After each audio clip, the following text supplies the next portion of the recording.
kami sudah putuskan juga untuk membangun tahun ini, kita harap segera akan mulai dibangun 200 sekolah rakyat.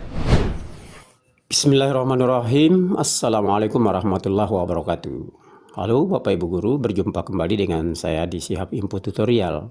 Kali ini saya akan mengajak Bapak Ibu untuk membahas sebuah berita terbaru tentang rencana Presiden Prabowo yang akan mendirikan sekolah rakyat. Dalam beberapa hari kemarin pertemuan bersama menteri, dalam pertemuan itu ada hadir semua menteri ya. Sempat dibahas rencana beliau Bapak Presiden Prabowo tentang pembangunan sekolah rakyat. Apa itu sekolah rakyat? Nanti akan kami jelaskan seperti apa sih sebenarnya sekolah rakyat, apa kelebihan dan kekurangannya ya. Tujuan utama dari program ini adalah memberikan akses pendidikan berkualitas kepada anak-anak dari keluarga kurang mampu, sebenarnya itu tujuannya.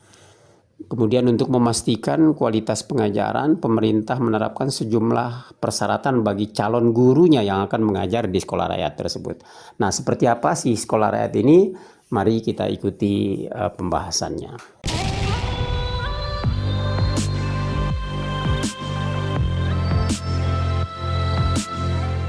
Oke, baik Bapak Ibu. Baru-baru ini, beberapa hari yang lalu atau 4 hari yang lalu ya, Direktorat Jenderal Guru Tenaga Kependidikan dan Guru dan Kependidikan Dirjen GTK-PG Kementerian Dikdasmen Nunu Suryani menyatakan bahwa salah satu syarat utama bagi calon guru adalah memiliki sertifikasi pendidik. Apa sih tujuan untuk memastikan bahwa tenaga pengajar pendidik memiliki kompetensi yang memadai sebelum diangkat menjadi aparatur sipil negara ya. Jadi saat ini terdapat sekitar 50.000 lulusan PPG yang belum mendapatkan penempatan. Jadi mereka akan diprioritaskan dalam proses seleksi guru untuk sekolah rakyat ini. Jadi proses rekrutmen ini dijadwalkan akan dimulai pada akhir Maret atau awal April 2025. Ini kalau Maret sudah lewat Bapak Ibu, sekitar awal April 2025 barangkali. Kemudian pelatihan tambahan bagi guru yang terpilih begitu ya. Ini keterangan dari Menteri Sosial karena ini lingkup pengadaan sekolah rakyat tidak ada hubungannya dengan Kementerian Sosial karena yang akan menyediakan segala-galanya adalah dari Kementerian Sosial. Jadi selain ini kerjasamanya juga dengan Menteri Pendidikan ya. Jadi Menteri Sosial Saifullah Yusuf atau yang akrab dipanggil Gus Ipul ini menambahkan bahwa setelah lulus seleksi, para guru akan menjalani pendidikan khusus sebelum mulai mengajar. Jadi program ini dirancang Bapak Ibu agar mereka siap menghadapi tantangan dalam mengajar di lingkungan yang beragam nanti. Menteri Sosial Saifullah Yusuf menjelaskan rekrutmen guru sekolah rakyat akan berasal dari guru lulusan pendidikan profesi guru atau PPG yang telah memenuhi standar kualifikasi mengajar. Nantinya mereka yang sudah lulus PPG akan menjalani proses seleksi lanjutan sebelum diterima sebagai pengajar di sekolah rakyat. Gus Ipul mengatakan guru honorer hingga saat ini belum masuk dalam daftar rekrutmen dan pemerintah masih fokus pada guru-guru PPG untuk mengisi formasi pengajar. Kemudian bagaimana mekanisme penjaringan calon siswanya? Selain seleksi guru, mekanisme penjaringan calon siswa. Nah, seperti apa mekanismenya? Selain menyeleksi guru tadi, mekanisme penjaringan calon siswa sekolah rakyat juga akan melalui tahapan seleksi, Bapak Ibu. Hal ini dilakukan untuk memastikan bahwa siswa yang diterima itu harus benar-benar berasal dari keluarga kurang mampu dan memenuhi kriteria yang ditetapkan. Nah, terus pertanyaannya di mana lokasi kemudian jumlah sekolah rakyat itu? Yang segera mungkin 3 bulan ini bisa kita resmikan 53 sekolah. Ternyata Kementerian Sosial sudah punya gedung-gedungnya, sudah punya arealnya, jadi tinggal kita renovasi sedikit. Kita ingin segera 53, sisanya yang 147 akan segera menyusul. Kita harap tiap tahun 200, sehingga dalam 5 tahun kita minimal akan punya 1 sekolah berasrama di tiap kabupaten. Dan itu harus di tempat-tempat di mana terdapat kantong-kantong kemiskinan. Menurut beliau, Bapak Presiden Prabowo pada tahap awal ada sebanyak 45 titik sekolah rakyat di seluruh Indonesia siap untuk menerima siswa baru. Berarti ini sudah jumlah ini merupakan bagian dari 211 titik yang diusulkan sebagai lokasi pembangunan sekolah rakyat ini. 45 titik tersebut merupakan bangunan aset Kementerian Sosial, termasuk 33 sentra, 6 balai, 4 institusi penerima wajib lapor. Jadi ada Politeknik, Kesejahteraan Sosial atau Poltek Esos, dan Pusat Pendidikan, kemudian Pelatihan dan Pengembangan Profesi atau Pusdiklat. Kurikulumnya seperti apa, Bapak Ibu? Jadi tentu ada sekolah, ada kurikulumnya. Nah, seperti apakah kurikulum?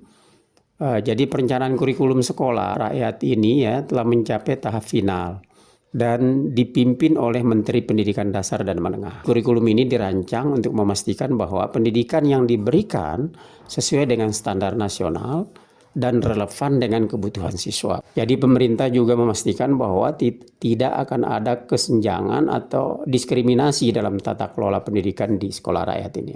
Jadi sekolah rakyat versi Presiden Prabowo ini, Bapak Ibu, adalah program pendidikan berasrama ya. Nanti akan jadi para siswa atau muridnya itu akan diasramakan. Kemudian saudara-saudara, kami sudah putuskan juga untuk membangun tahun ini, kita harap segera akan mulai dibangun 200 sekolah rakyat berasrama untuk SD, SMP, SMA berasrama, dan ini sekolah berasrama ini diperuntukkan untuk kaum yang kurang mampu, khususnya. Jadi dengan ini kita hendak memutus mata rantai kemiskinan. Anak orang kurang mampu, anak orang miskin tidak boleh miskin. Katakanlah bapaknya sekarang pekerjaannya sangat sederhana, dia umpamanya tukang pemulung, anak dan cucunya tukang pemulung tidak boleh jadi tukang pemulung. Dia harus kita berdayakan. Ini rencana kita, dan kita akan bangun tahun ini 200 sekolah berasrama tersebut. Satu sekolah akan terdiri, kita harapkan 1.000 murid. Mungkin tahun-tahun pertama akan belum sampai 1.000, tapi nanti saya berharap ya Menteri Sosial, Menteri Dikdasmen, mungkin berapa, dalam 6 bulan bisa mencapai 1.000 murid masing-masing sekolah. Bisa? Hah? Tahun 4? Tahun depan? Tahun depan ya? Tanggal berapa? Coba dicatat. Loh, ini harus bertanggung jawab itu, ya. Rakyat minta hasil yang cepat, saudara-saudara. Ya, ini sangat penting dan yang akan segera kita resmikan 53. Program ini bertujuan untuk memutus mata rantai kemiskinan dan memberikan itu sekali lagi ya. Tujuannya sekali lagi adalah untuk memutus mata rantai kemiskinan dan memberikan kesempatan yang lebih baik kepada generasi muda untuk keluar dari kemiskinan itu. Kita ingin memutus rantai kemiskinan. Kita ingin menghilangkan kemiskinan dalam waktu secepat-cepatnya. Dan ini saya yakin bisa kita kerjakan. Nanti Menteri Koordinator Perekonomian, kemudian Menteri Keuangan, kemudian nanti mungkin Menteri Sosial akan sedikit kasih penjelasan singkat, termasuk juga saya minta Ketua LPS menyampaikan kondisi ekonomi secara umum, sehingga kita dapat gambaran real apa yang telah kita kerjakan, dan kita akan nanti dapat bayangan betapa besar upaya bangsa Indonesia untuk memberi kesejahteraan kepada rakyatnya.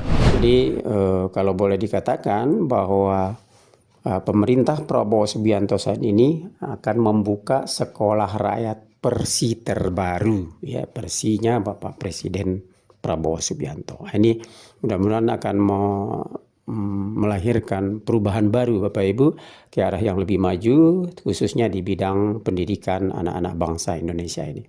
Dan mudah-mudahan akan memberikan efek yang baik ke depannya sehingga membuat bangsa Indonesia ini menjadi lebih maju yang akan dipimpin oleh generasi-generasi penerus harapan bangsa yang notabene mendapatkan perhatian penuh dari pemerintah, khususnya Bapak Presiden Prabowo. Demikian barangkali yang saya sampaikan. Semoga ini bermanfaat. Assalamualaikum warahmatullahi wabarakatuh.